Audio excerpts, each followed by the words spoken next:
teriak-teriak seperti orang kesurupan dengan wajah yang memerah. Assalamualaikum warahmatullahi wabarakatuh. Hai gengs, apa kabar? Semoga kita semua selalu dalam keadaan sehat. Gimana puasanya? Mudah-mudahan puasa kita selalu diberikan kelancaran dan kita selalu mendapatkan kebaikan-kebaikan di setiap harinya. Amin.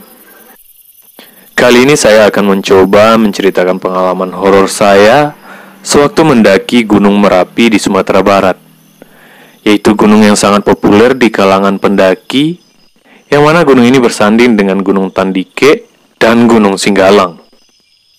Dan tinggi dari Gunung Merapi adalah 2.890 meter dari permukaan laut. Cerita ini terjadi sekitaran 8 tahun yang lalu, semasa saya dalam proses menyelesaikan tugas akhir. Awal cerita, di tengah kesibukan tugas akhir, saya bersama teman kosan, sebut saja Doni, Tompeng, dan Adul, sedang ngobrol-ngobrol tentang tugas akhir. Di tengah obrolan saya bilang, butuh inspirasi nih, stuck banget mikirin tugas akhir. Nah, Tompeng nyambungin cerita nih, nanjak Merapi yuk, sekalian refreshing. Kebetulan ada teman, sebut saja si Davi, Rina, dan Roni, bakal nanjak Gunung Merapi hari ini.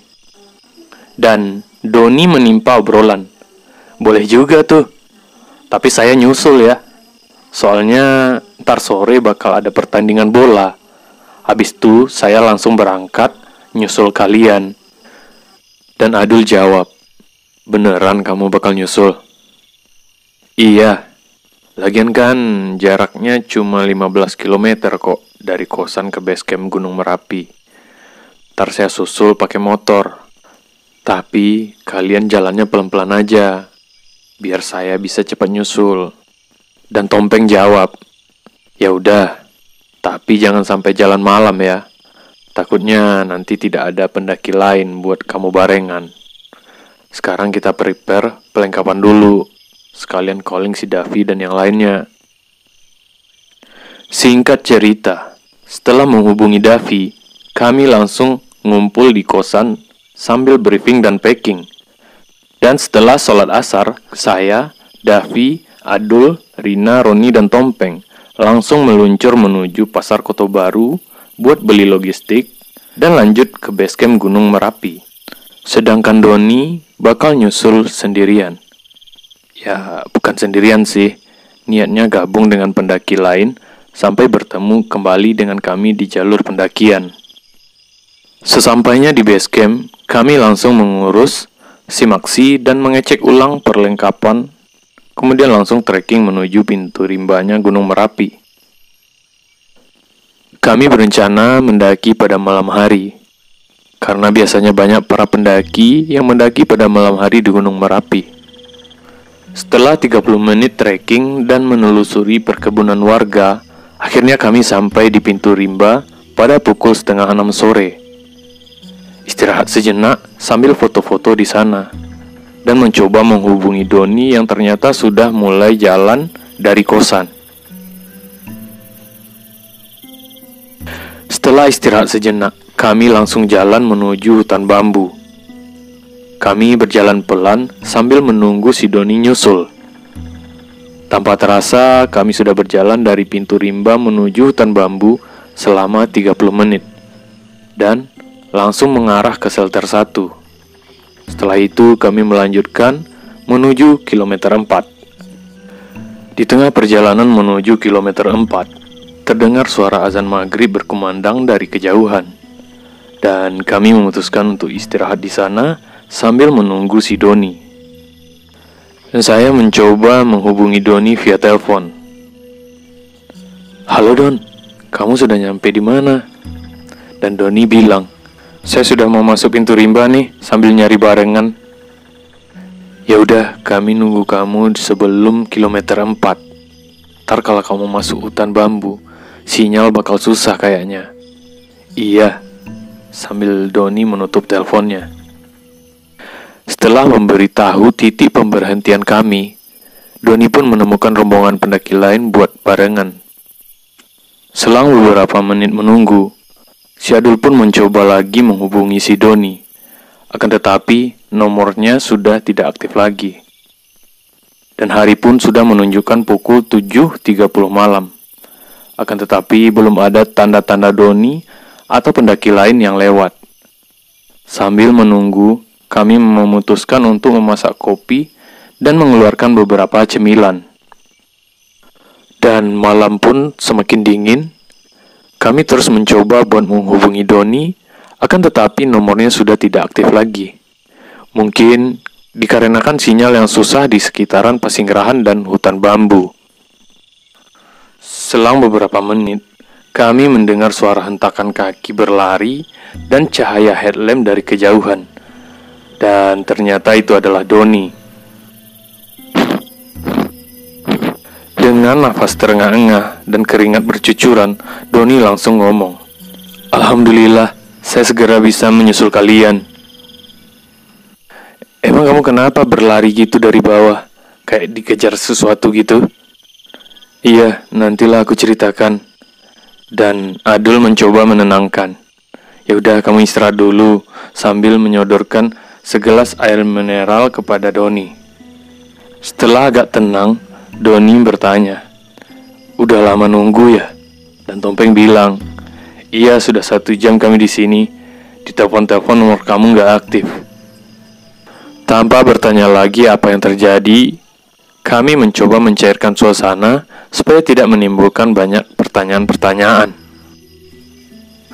Setelah istirahat ngopi, kami melanjutkan perjalanan pada pukul 9 malam. Udara sudah semakin dingin dan kabut pun mulai menyelimuti gunung. Walaupun begitu, kami memutuskan untuk melanjutkan perjalanan, berharap bisa sampai di Cadas atau tempat mendirikan tenda pada pukul 12 malam. Selama 1 jam perjalanan, kami tidak ada bertemu dengan pendaki lain. Sepertinya yang dikarenakan musim kemarau dan cuaca yang cukup ekstrim pada malam hari, hanya rombongan kami yang menanjak pada malam itu. Tompeng di bagian depan, Doni, Adul, Rina, Roni, dan Davi di tengah, dan saya sebagai sweepernya. Di tengah perjalanan, saya melihat Davi kelihatan kurang fit. Kadang tertinggal beberapa meter di belakang. Dan saya bertanya, "Aman, Dav?" "Ya, aman kok. Ayo lanjut," dengan nada lambat. Akan tetapi saya melihat keadaan Davi yang agak mengkhawatirkan. Entah itu kelelahan atau lainnya. Saya berkata dalam hati, ada sesuatu yang tidak beres. Setelah hampir 2 jam perjalanan, tiba-tiba si Davi tumbang ke tanah.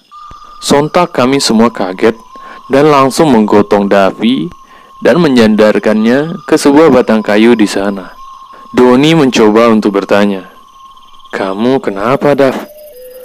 Tanpa nyaut, Davi teriak-teriak seperti orang kesurupan dengan wajah yang memerah. Sirina mencoba untuk mendekat.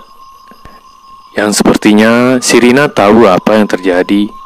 Kebetulan Sirina ini bisa melihat hal yang di luar nalar.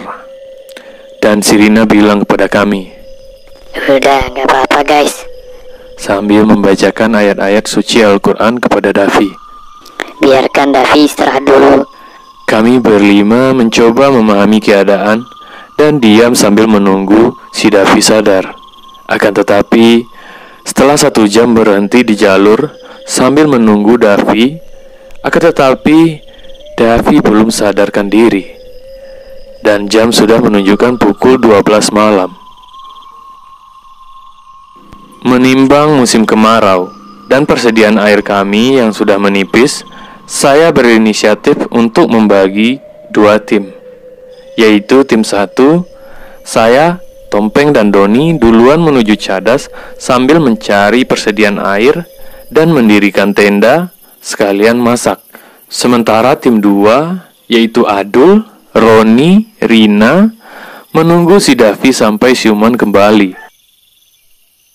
Singkat cerita, setelah 1 jam perjalanan, saya, Doni, dan Tompeng sampai di batas vegetasi atau cadas dan langsung mencari air bersih. Dan kami mendapatkan sedikit air bersih dan mencari air tambahan di sepanjang jalur di sana. Setelah mendapatkan beberapa botol air, kami langsung masak dan mendirikan tenda sambil menghubungi Rina dan yang lainnya. Ternyata si Davi sudah sadar dan mereka langsung menyusul kami menuju cadas. Singkat cerita, mereka berempat sampai di cadas pada pukul 2 malam dan ganti pakaian kering, makan sambil ngopi dan ngobrol. Sebenarnya banyak pertanyaan-pertanyaan yang timbul pada pikiran kami.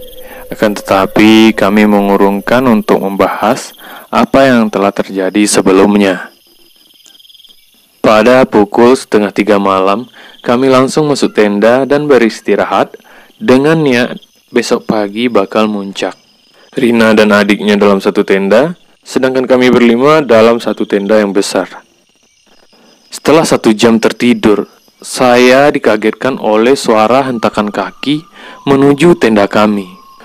Saya mencoba membuka pintu tenda dan ternyata ada 3 orang laki-laki yang hanya memakai sarung dan tas kecil sambil istirahat di pinggir tenda kami. Saya mencoba untuk menyapa mereka. "Dari mana, Pak? Kok lari-lari?" Dan salah satu dari mereka jawab, "Numpang istirahat ya, Bang. Kami dari SMA boarding di bawah. Rencana mau tektok, akan tetapi jam segini kami sudah sampai di cadas dan kami tidak membawa tenda." "Ya sudah, biar saya hidupin dulu api unggunnya." Setelah api unggun hidup, saya mengecek ke dalam tenda dan saya hitung 1, 2, 3, 4, 5. Loh, saya kaget. Ternyata di dalam tenda tinggal berlima. Seharusnya kan berenam. Ternyata si Davi sudah tidak ada di dalam tenda. Dan saya mencoba membangunkan Rina. Rin, Davi mana?" Dan Rina jawab, Lah, tadi kan di sini. Saya dan Rina mencoba mencari Davi sepanjang punggungan cadas. Sambil teriak-teriak memanggil Davi. Dav, kamu di mana?" Akan tetapi tidak ada jawaban dari Davi. Hampir 30 menit mencari. Akhirnya kami melihat Davi yang sedang duduk di tempat gelap di sebuah lembah di sana. Saya dan Rina langsung bergegas untuk menghampirinya. Rina bertanya, Dav, kamu ngapain di sini? dan Davi langsung jawab dengan suara pelan, "Gak ada, lagi ngobrol aja nih." Dan saya berkata dalam hati, Ngobrol sama siapa? Lagian dia sendirian di lembah ini." Sambil melihat di sekeliling, Rina sepertinya sudah paham keadaannya si Davi. Dan saya pun mencoba memahaminya.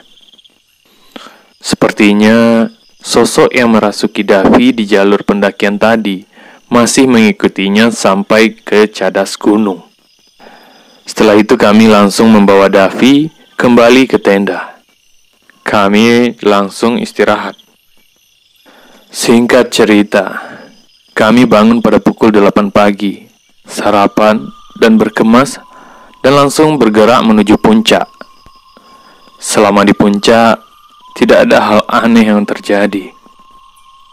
Setelah foto-foto dan mengabadikan momen, pada pukul 10 kami langsung turun kembali ke cadas dan packing, sekalian masak untuk makan siang.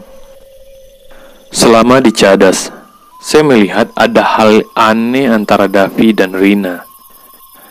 Kenapa ya, mereka ini kayak orang musuhan? Akan tetapi saya mencoba untuk mempositifkan keadaan. Mungkin ini faktor kita semua sudah kelelahan. Pada pukul 1 siang, kami langsung makan dan turun gunung. Singkat cerita, hampir 2 jam kami sampai kembali di hutan bambu dan istirahat melepaskan penat. Karena kelelahan, kami istirahat cukup lama di sana. Tiba-tiba si Doni pengen pamit duluan ke base camp. Bro, saya duluan ya. Perut saya mules nih. Ya udah, kamu hati-hati jalannya. Tunggu kami di base camp. Tidak lama si Doni berlalu. Tiba-tiba, si Rina dan Doni cekcok berbalas kata. Dan saya bertanya, ada apa ini? Dan Davi menjawab, bahwasannya si Rina sering ngata-ngatain Davi dari tadi malam.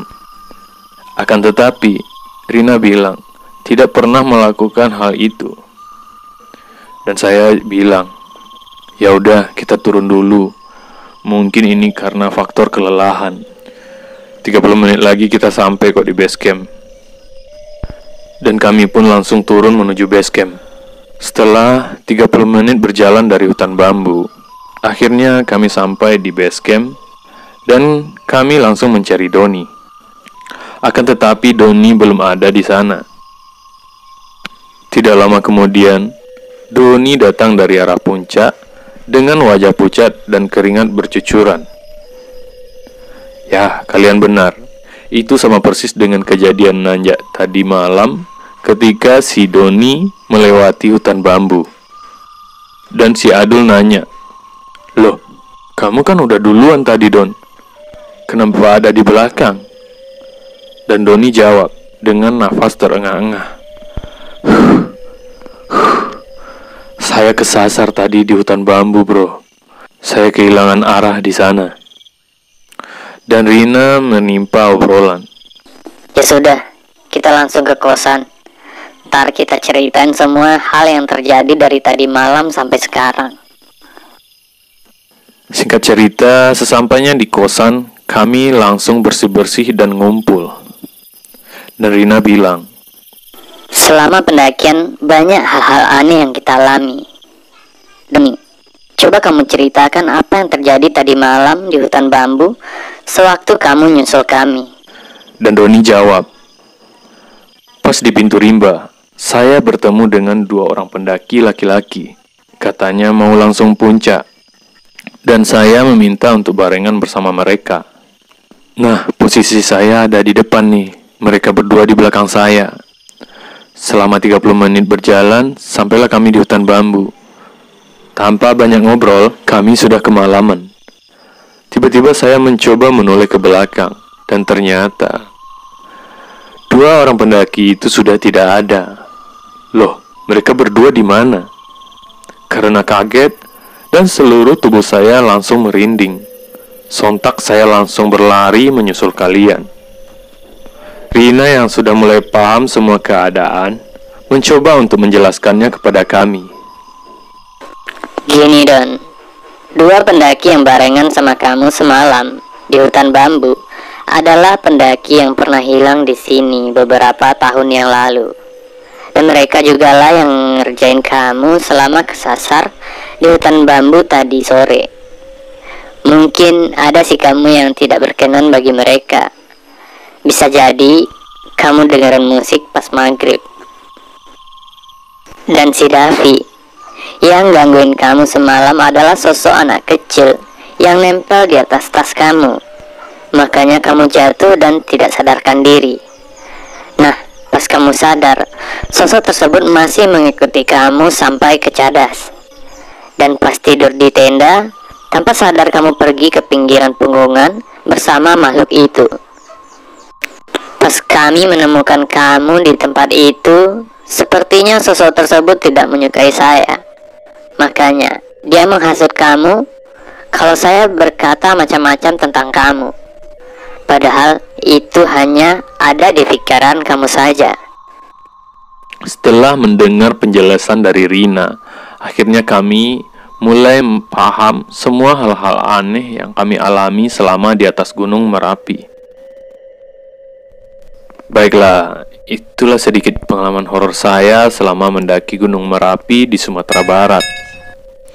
Mungkin pelajaran yang bisa kita ambil adalah, mari kita jaga sikap, lisan, dan perbuatan kita, apalagi selama berada di alam bebas. Karena sejatinya, ketika kita di alam bebas, kita adalah sebagai tamu.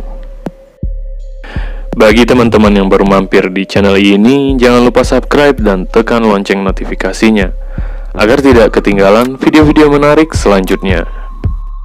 Tetap jaga kebersihan lingkungan, jangan buang sampah sembarangan, stop eksploitasi alam karena alam itu ada untuk kita jaga. Salam eksplorasi, salam lestari.